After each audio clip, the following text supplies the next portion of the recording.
Hello and welcome back to my channel education hub.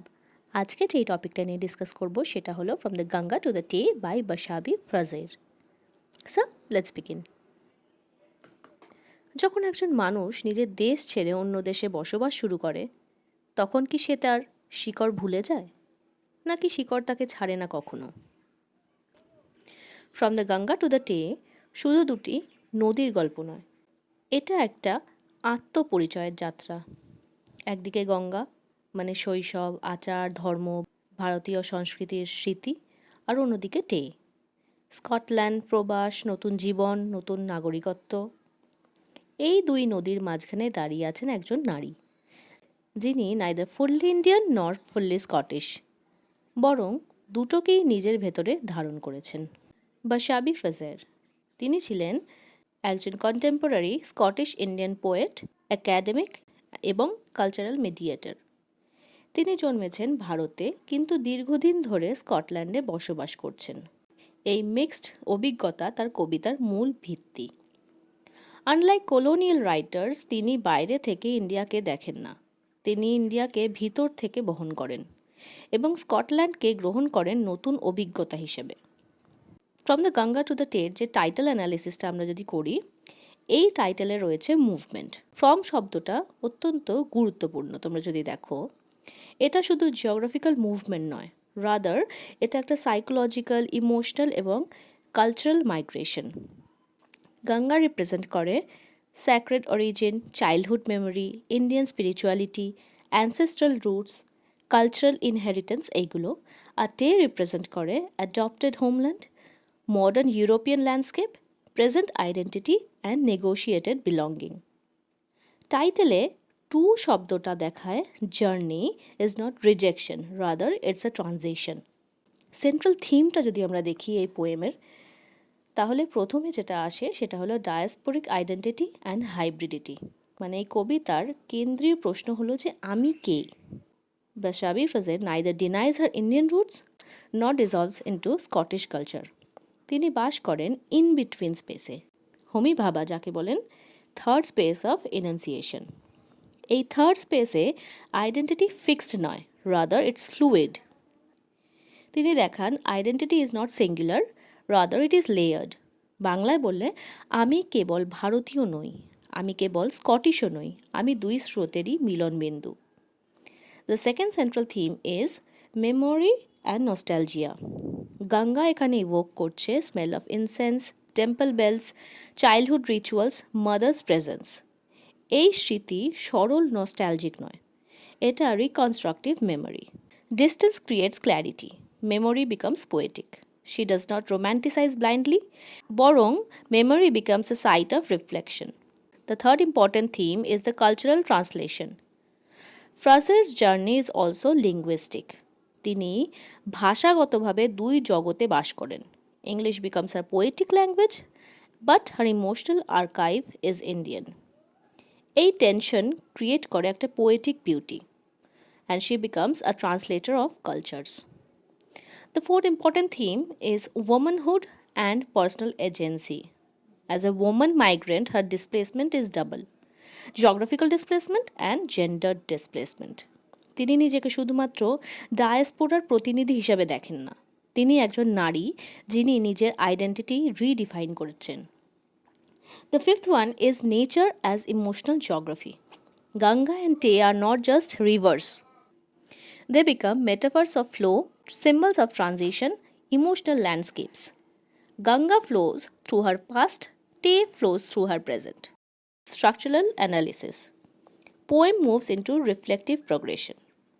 যেখানে আমরা দেখি যে recollection of Ganga, transitionary emotional shift, encounter with Tay, realization of dual belonging.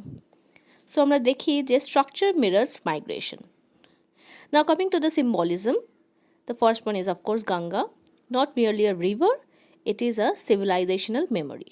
সেটা symbolize করছে sacredness, motherhood and continuity. Next comes Tay, সেটা represent করছে কি? সেটা represent করছে adaptation, calm western landscape and present stability. The third one is the bridge or the journey. It is a symbol of connection, not division. Migration becomes integration. The fourth one is flow. Flow এখানে suggest করছে identity must move, stillness means stagnation. Now coming to the tone and the language, the tone if we see is meditative, lyrical, reflective, softly emotional. And the language, it's simple yet metaphorical, image rich, personal but universal. So we see that there is no dramatic aggression. Instead there is quiet assertion. এবার আমরা যদি এটাকে post colonial perspective থেকে দেখি তাহলে আমরা দেখব যে unlike colonial narratives were Britain is centre, এখানে আমরা কি দেখি India is emotional origin, Scotland is the experimental expansion. Power হায়ারার্কিটা এখানে অ্যাবসেন্ট আছে, ইনস্টেড আমরা দেখি এখানে আছে হলো কালচারাল নেগোসিয়েশন। তো আমরা এটাকে এরকম বলতেই পারি যে এটা একটা ম্যাচিওর পোস্ট কলোনিয়াল ভয়েস, কোনো রাগ নেই, কোনো সাবমিসিভনেস নেই, rather it is balanced and aware. From the Ganga to the Tay এটা হলো একটা diasporic reflective poem যেখানে ফ্রেজার এক্সপ্লোর করে her journey from India to Scotland, যেটা একটা শুধুমাত্র ফিজিক্যাল রিলোকেশন নয় but as emotional and cultural transformation. এই পোয়েমটা আমরা যদি দেখি এটা it moves through the memory of Ganga, যেটা দর্শায় অরিজিন, চাইল্ডহুড, স্পিরিচুয়াল গ্রাউন্ডিং, সেটা emotional shift towards displacement, encounter with river Tay যেটা একটা new belonging of course, and realisation of dual identity. এই পোয়েমটা বেসিক্যালি আর্গিউ করে that identity is not about choosing one's homeland over another, it is about carrying both with one self. এটা হলো basically তোমরা summary হিসেবে consider করতে পারো overall সামারিটা এটা। এবার যদি লাইন টু লাইন এক্সপ্লেনেশন আমরা দেখি, প্রথমে যে লাইন্সগুলো ইনভোকেশন অফ গঙ্গা, এই পোয়েমটা শুরু হয় উইথ রেফারেন্স টু গঙ্গা। এখানে Ganga is just not geographical, মাথায় রাখবে, it symbolises sacred beginnings, childhood, ancestral roots, cultural and spiritual inheritance. আর যখন তিনি মেনশন করেন গঙ্গাকে, she is invoking temple bells, ritual bathing, flow of faith, mother imagery. এখানে interpretation যদি আমরা দেখি, the river becomes a metaphor for origin. In diasporic writing, the homeland often appears first as memory. এবার পরের যে লাইন্সগুলো সেটা হলো ডেসক্রিপশন অফ ফ্লো। এখানে the poet emphasises the movement of water, water following is equal to life moving forward. এটা basically symbolic. গঙ্গার যে ফ্লোটা সেটা এখানে রিপ্রেজেন্ট করছে continuity of tradition, passage of time, memory that never stops. Deeper meaning তোমরা যদি দেখো তাহলে এটা হলো বেসিক্যালি যে যদিও ফ্রেজার ইন্ডিয়া লেফট করে গেছেন, the flow of Ganga continuous with her consciousness. তো এটা সাজেস্ট করছে সাইকোলজিক্যাল পারমানেন্স। নেক্সট লাইন্সগুলোতে আমরা দেখি emotional shift, distance and separation. একটা পয়েন্টে কি আমরা দেখি that the tone subtly shifts, she is no longer physically beside the Ganga, এটা পুরোপুরি মেমোরি বেসড হয়ে যায়। Here comes the diasporic tension. Fraser এবার ফিল করতে শুরু করে physical distance, emotional attachment and cultural pull. Migration এখানে ক্রিয়েট করে একটা split, body in one place, memory in another. পরের কিছু লাইনগুলো that suggest transition two the Tay. এখানে আমরা দেখি the poem introduces the river Tay of Scotland. যে ইম্যাজিনারি যে চেঞ্জেসগুলো আসে সেগুলো হলো cold climate, misty landscape, quite European setting. This contrast is important, rather very important, কারণ unlike Ganga spiritual crowd and ritual energy, টেটা আমরা কীরকম দেখি is calm, solitary এরকম। টে রিপ্রেজেন্ট করে present life, adaptation, new identity, western landscape এসব। পরের লাইন্সগুলো it is the comparative realisation. Poet শুরু করে ফার্স্ট সিমিলারিটিস দিয়ে, যে দুটো রিভারেতেই ফ্লো আছে কন্টিনিউয়াসলি, সাস্টেন করে লাইফ, শেপ সিভিলাইজেশন, তারপরে মেমোরিজ ক্যারি করে। তো এখানে লাই করে সেন্ট্রাল একটা insight.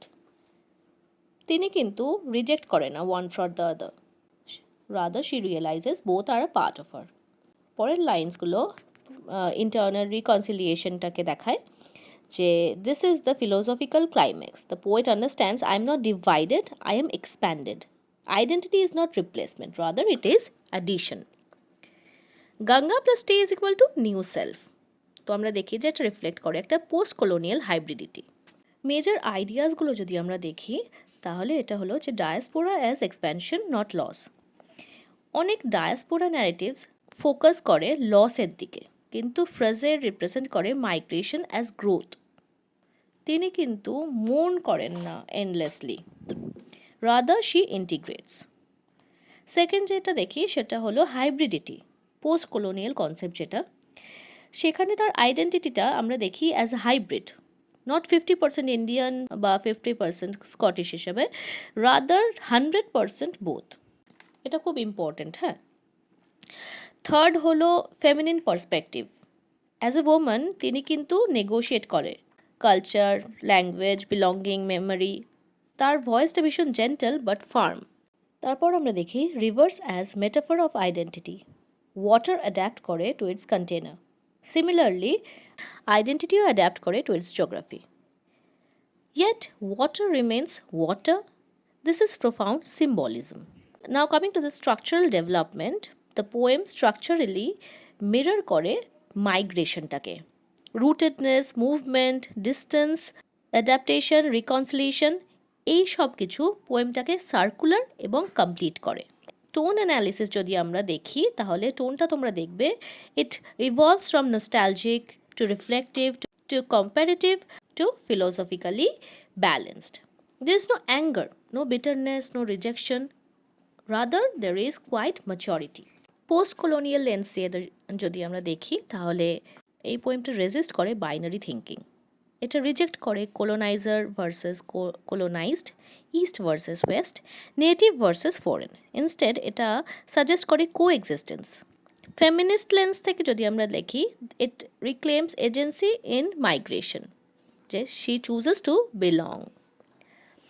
Philosophical core, the poem ultimately teach কি করে আমাদেরকে, identity is fluid, like rivers it flows across borders. Geography আমাদেরকে shape করে but it does not confine us.